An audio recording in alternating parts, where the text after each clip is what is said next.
Kia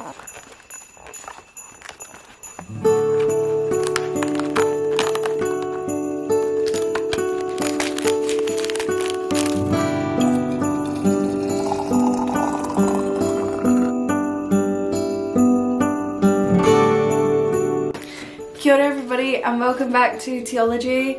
It is the 16th day of Advent and we are slowly running out of Christmas carols and teas to talk about. So we should start by picking our Christmas carol while the tea brews. And today we're talking about the song It's the Most Wonderful Time of the Year, and we will be drinking Go Go Goa, which Go Go Goa, and it says, the little quote is, with a teacup in your hand you can do anything, which I would disagree with. I have spilled a lot of tea all over myself and nearly broken a few mugs trying to do things that I shouldn't have been doing while holding tea. This tea is kind of technically a chai tea, however, again, I don't have time, so I won't be brewing it like a chai, but it says best with milk and honey, but most of the time I find they are still good on their own. And in it has black tea, cinnamon, cardamom, ginger, orange peel, pink pepper, and then flavourings.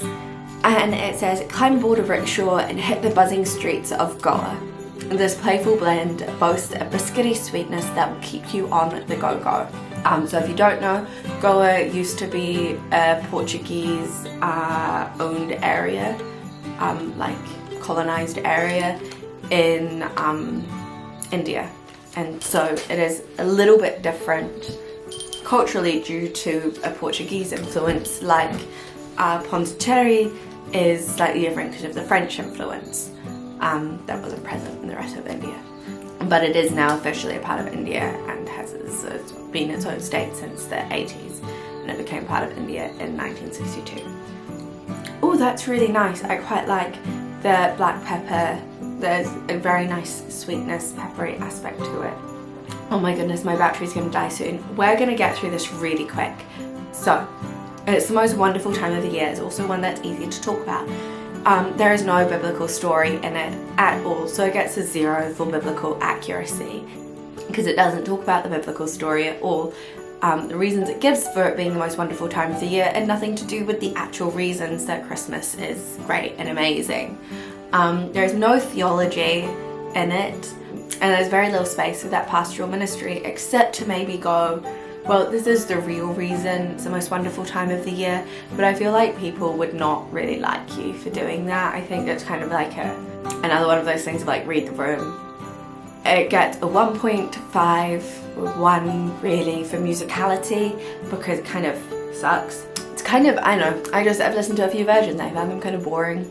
I don't really like them, so yeah. And it gets no bonus points because you know the reason it says it's the most wonderful time of the year? Because it's cold, because it's snowing, because of all of those things and all of the presents and that stuff, which is really just not what Christmas is about at all. So yeah, it gets a 1 out of 10.